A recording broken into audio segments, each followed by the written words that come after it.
Saudara, implementasi pengelolaan sumber daya nasional untuk pertahanan negara di wilayah Kodam 2 Sriwijaya akan melibatkan masyarakat untuk mengatasi ancaman pertahanan negara. Masyarakat sebagai bagian dari komponen pendukung dan komponen cadangan untuk pertahanan negara. Untuk itu, masyarakat perlu digugah rasa kecintaan dan bela negara sehingga mampu menjadi garda terdepan dalam menghadapi situasi genting. Dalam rangka implementasi Undang-Undang Nomor 23 Tahun 2019 tentang pengelolaan sumber daya nasional, Kementerian Pertahanan melaksanakan sosialisasi di Kodam 2 Sriwijaya. Direktur Sumber Daya Pertahanan Direktorat Jenderal Potensi Pertahanan Kementerian Pertahanan Brigjen TNI Fahrid Amran menegaskan, melalui sosialisasi ini akan memberikan wawasan kepada masyarakat mengenai upaya membela dan mempertahankan negara.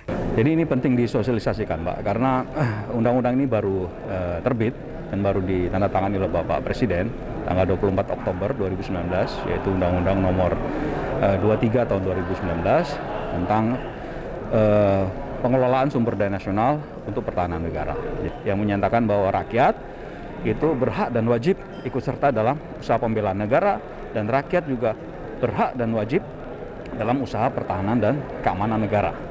Sehingga kita memberikan jalan bagi keikutsertaan warga negara itu baik dalam bela negara maupun dalam usaha pertahanan negara. Perwakilan universitas dan perusahaan menyambut baik kegiatan ini guna meningkatkan kesadaran bela negara kepada masyarakat. Dengan adanya undang-undang ini, maka ada satu kepastian dalam hukum sehingga langkah-langkah teknik selanjutnya itu dapat ditentukan. Kemudian kami juga berharap dengan adanya regulasi ini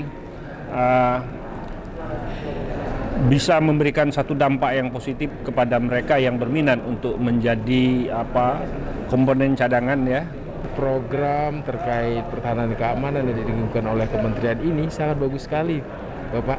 Karena selama ini juga Bank BRI dalam rangka melakukan perekrutan itu memang sudah digalakkan terkait program tentang bela negara dan pertahanan dan keamanan ini, karena memang sangat bagus sekali program ini dilaksanakan dalam rangka meningkatkan rasa nasionalisme dan patriotisme dalam rangka kita punya negara. Siapa lagi yang mencintai negara ini kalau bukan kita sendiri.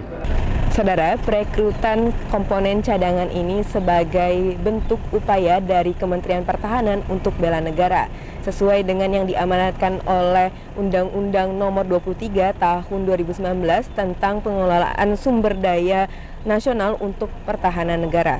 Berbeda dengan wajib militer, komponen cadangan ini tidak ada paksaan dari pihak manapun. Diharapkan nantinya komponen cadangan ini dapat membantu negara dalam situasi genting. Balkis Hijrah, Muzar Afandi melaporkan.